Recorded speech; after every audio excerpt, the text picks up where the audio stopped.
農曆正月12日，上水廖萬石堂為過去1年族內新添嘅男丁舉行傳統點燈儀式，以告知神明同埋祖先族內新出生嘅成員。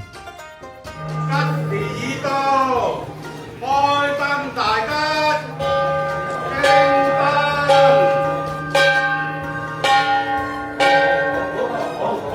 呢抽係新丁嘅名牌啦，咁有佢個名啦，有個如意結啦，即係如意吉祥咁解啦。慈姑即係有阿慈姑丁啦，有個戶頭仔咧，即係富貴仔、富仔啦。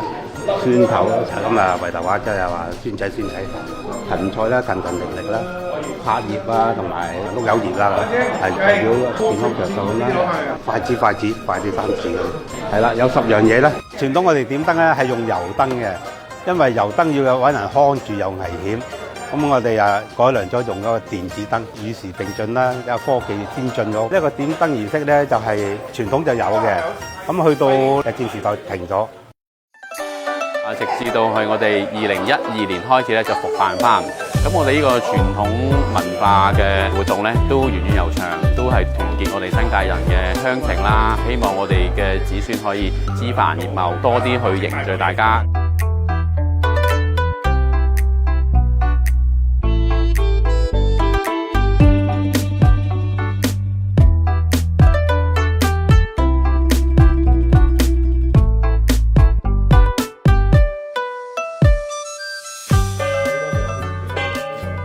今日係一個圓燈嘅儀式，將新丁嘅名咧已經擺入我哋族譜嗰度噶啦。所有新丁嚟呢度攞翻間燈翻去啦，一封利是啦，一條燒肉啦，同埋有個紅桶仔裝咗啲米嘅，有啲大吉啊、有柏葉啊咁樣嘅，拎翻屋企擺喺神口嗰度拜祭。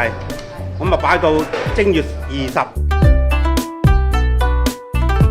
最主要就係將我哋廖姓嘅子孫咧傳承落去。每年咧都有個新丁入落我哋個廖氏家族個族譜裏邊。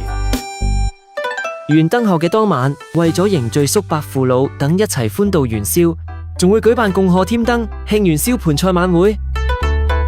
盤菜傳統就係我哋全部都係自己沈木伯娘自己煮嘅。以前我哋細佬哥嗰陣咧，就係全部都係嗰啲男人煮嘅。想大家多啲參與我哋呢個活動啦，城鄉共融，可能係春祭啊、秋祭啊，都希望政府多多支持，推動我哋呢個新界傳統文化嘅活動啦。